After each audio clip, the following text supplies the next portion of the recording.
ఇప్పుడు నేను సేమియా కేసరి తయారు చేసే విధానాన్ని చూపిస్తానండి. నా పేరు శైలజ.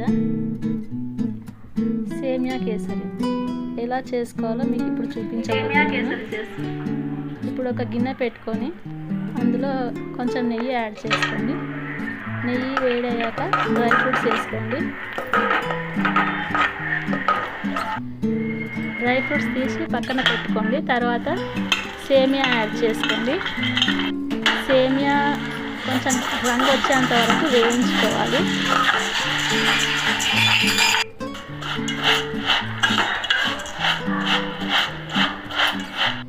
కొంచెం రంగు వచ్చేయండి. కావాలనుకుంటే ఇంకెక్కువ వేయించుకోవచ్చు. వేయించుకున్న సేమియాని పక్కన పెట్టుకోండి.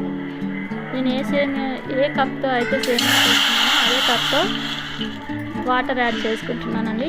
2 కప్స్ సేమియా తీసుకున్నాను. 2 కప్స్ సేమియాకి 4 కప్స్ వాటర్ యాడ్ చేస్తున్నాను. వాటర్ హీట్ ఎక్కిందండి. వేయించుకున్న సేమియా తీసుకొని వాటర్లో వేసుకోవాలి.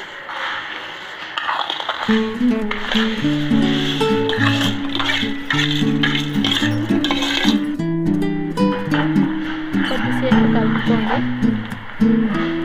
కొంచెం సేమియా ఉడికేంత వరకు అలాగే వదిలేద్దాం.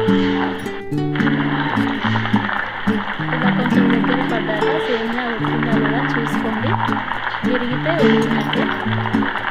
ఇప్పుడు ఇందులోకి మనం షుగర్ యాడ్ చేసుకుంటాము. 2 కప్స్ అయితే సేమియా తీసుకుంటే 2 కప్స్ సేమియాకి 1 కప్ షుగర్ యాడ్ చేసుకోవాలండి. కొంచెం స్వీట్ ఎక్కువ కావాలనుకుంటే ఇంకో పావు యాడ్ చేసుకోండి. కొద్దిసేపు షుగర్లో సేమియా ఉడకనివ్వండి.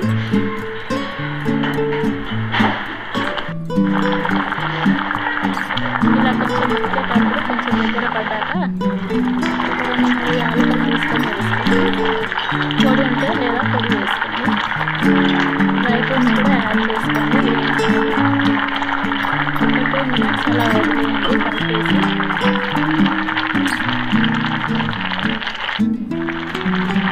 కొంచెం దగ్గర పడుతుంది. ఇలా కొంచెం లూజ్ ఉన్నప్పుడే మనం స్టవ్ ఆఫ్ చేసుకోవాలండి.